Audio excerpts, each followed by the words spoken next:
Kisahmuslim.com. Kisah penggugah jiwa. Kisah Nabi Ismail alaihi salam. Bagian pertama. Kelahiran Nabi Ismail alaihi salam.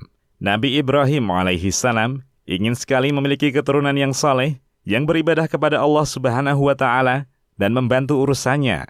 Istrinya yang bernama Sarah pun mengetahui apa yang diharapkan suaminya, sedangkan dirinya mandul. Maka Sarah memberikan budaknya yang bernama Hajar kepada Ibrahim agar suaminya memiliki anak darinya. Selanjutnya, Hajar pun hamil dan melahirkan Nabi Ismail yang akan menjadi seorang nabi. Setelah beberapa waktu dari kelahiran Ismail, Allah Subhanahu wa Ta'ala memerintahkan Ibrahim pergi membawa Hajar dan Ismail ke Mekah. Maka Nabi Ibrahim memenuhi perintah itu, dan ia pun pergi membawa keduanya ke Mekah di dekat tempat yang nantinya akan dibangunkan Ka'bah. Tidak lama setelah sampai di sana, Nabi Ibrahim meninggalkan Hajar dan Ismail di tempat tersebut dan ingin kembali ke Syam. Ketika Hajar melihat Nabi Ibrahim pulang, maka Hajar segera mengejarnya dan memegang bajunya sambil berkata, "Wahai Ibrahim, kamu mau pergi kemana? Apakah kamu tega meninggalkan kami di lembah yang tidak ada seorang manusia dan tidak ada sesuatu apapun ini?" Hajar terus saja mengulang-ulang pertanyaannya berkali-kali hingga akhirnya Ibrahim tidak menoleh lagi kepadanya. Akhirnya Hajar bertanya, "Apakah Allah yang memerintahkan kamu atas semua ini?" Ibrahim menjawab, "Ya." Hajar berkata, "Kalau begitu, Allah tidak akan menelantarkan kami." Kemudian Hajar kembali dan Ibrahim melanjutkan perjalanannya hingga ketika sampai pada sebuah bukit dan mereka tidak melihatnya lagi. Ibrahim menghadap ke arah Ka'bah lalu berdoa untuk mereka dengan mengangkat kedua belah tangannya. Dalam doanya, ia berkata, "Ya Tuhan kami, sesungguhnya aku telah menempatkan sebagian keturunanku di lembah yang tidak mempunyai tanaman-tanaman di dekat rumah Engkau, Baitullah yang dihormati. Ya Tuhan kami, yang demikian itu agar mereka mendirikan salat. Maka jadikanlah hati sebagian manusia cenderung kepada mereka, dan beri rezekilah mereka dari buah-buahan. Mudah-mudahan mereka bersyukur." Quran Surat Ibrahim ayat 37. Kemudian Hajar mulai menyusui Ismail dan minum dari air persediaan, hingga ketika air yang ada pada geribah habis, dia menjadi haus. Begitu juga anaknya. Lalu dia memandang kepada Ismail, sang bayi yang sedang meronta-ronta. Kemudian Hajar pergi meninggalkan Ismail dan tidak kuat melihat keadaannya. Maka dia mendatangi Bukit Sofa, sebagai gunung yang paling dekat keberadaannya dengannya. Dia berdiri di sana, lalu menghadap ke arah lembah, dengan harapan dapat melihat orang di sana. Namun dia tidak melihat seorang pun.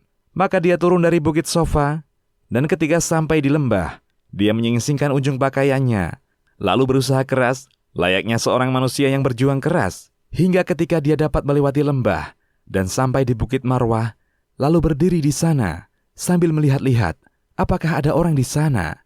Namun dia tidak melihat ada seorang pun. Dia melakukan hal itu sebanyak 7 kali antara Bukit Sofa dan Marwah. Saat dia berada di puncak Marwah, dia mendengar ada suara. Lalu dia berkata dalam hatinya, "Diamlah."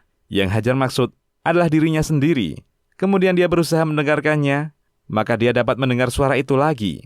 Maka dia berkata, "Engkau telah memperdengarkan suaramu jika engkau bermaksud memberikan bantuan."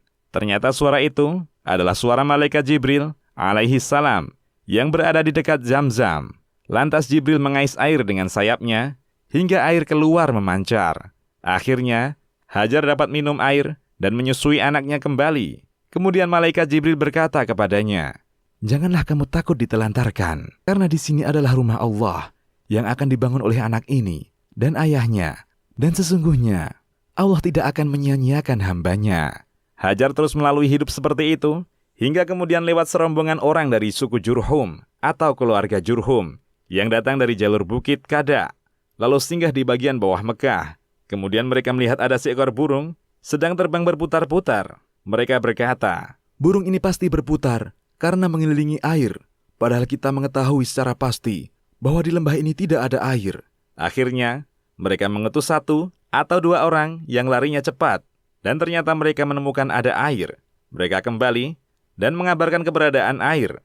Lalu mereka mendatangi air. Saat itu, Hajar sedang berada di dekat air. Maka mereka berkata kepada Hajar, apakah kamu mengizinkan kami untuk singgah, bergabung denganmu di sini?" Ibu Ismail berkata, "Ya, boleh. Tapi kalian tidak berhak memiliki air." Mereka berkata, "Baiklah." Ibu Ismail menjadi senang atas peristiwa ini karena ada orang-orang yang tinggal bersamanya. Akhirnya, mereka pun tinggal di sana dan mengirim utusan kepada keluarga mereka untuk mengajak mereka tinggal bersama-sama di sana. Ketika itu, Nabi Ismail belajar bahasa Arab dari mereka, yakni suku Jurhum, dan Hajar mendidik putranya dengan pendidikan yang baik, serta menanamkan akhlak mulia sampai Ismail agak dewasa dan sudah mampu berusaha bersama ayahnya, Nabi Ibrahim alaihissalam. Selanjutnya, Nabi Ibrahim berkunjung menemui Hajar dan anaknya untuk menghilangkan rasa kangennya kepadanya. Maka pada suatu hari, Nabi Ibrahim telah bersama anaknya. Ibrahim bermimpi bahwa dirinya menyembelih putranya, yaitu Ismail alaihissalam. Setelah ia bangun dari tidurnya, Ibrahim pun mengetahui bahwa mimpinya itu adalah perintah dari Allah Subhanahu wa Ta'ala, karena mimpi para nabi adalah hak, yakni benar. Maka Nabi Ibrahim mendatangi anaknya dan berbicara berdua bersamanya. Ibrahim berkata, "Wahai anakku, sesungguhnya aku melihat dalam mimpi bahwa aku menyembelihmu, maka pikirkanlah apa pendapatmu." Ismail menjawab, "Wahai ayahku, kerjakanlah apa yang diperintahkan kepadamu. Insya Allah, kamu akan mendapatiku termasuk orang-orang yang sabar." Quran, Surat As-Saffat, ayat 102. Nabi Ibrahim membawa anaknya ke Mina. Lalu ia taruh kain di atas muka anaknya, agar Ibrahim tidak melihat muka anaknya yang dapat membuatnya terharu. Sedangkan Nabi Ismail telah siap menerima keputusan Allah. Ketika Nabi Ibrahim telah membaringkan anaknya di atas pelipisnya, dan keduanya telah menampakkan rasa pasrahnya kepada Allah Subhanahu wa Ta'ala, maka Ibrahim mendengar seruan Allah Subhanahu wa Ta'ala, "Wahai Ibrahim, sesungguhnya kamu telah membenarkan mimpi itu. Sesungguhnya, demikianlah kami memberikan balasan kepada orang-orang yang berbuat baik. Sesungguhnya, ini benar-benar suatu ujian yang nyata." Quran, Surat As-Saffat, ayat 104 hingga 106. Tidak lama setelah ada seruan itu, Nabi Ibrahim melihat malaikat Jibril dengan membawa kambing yang besar. Maka Nabi Ibrahim mengambilnya dan menyembelihnya sebagai ganti dari Ismail.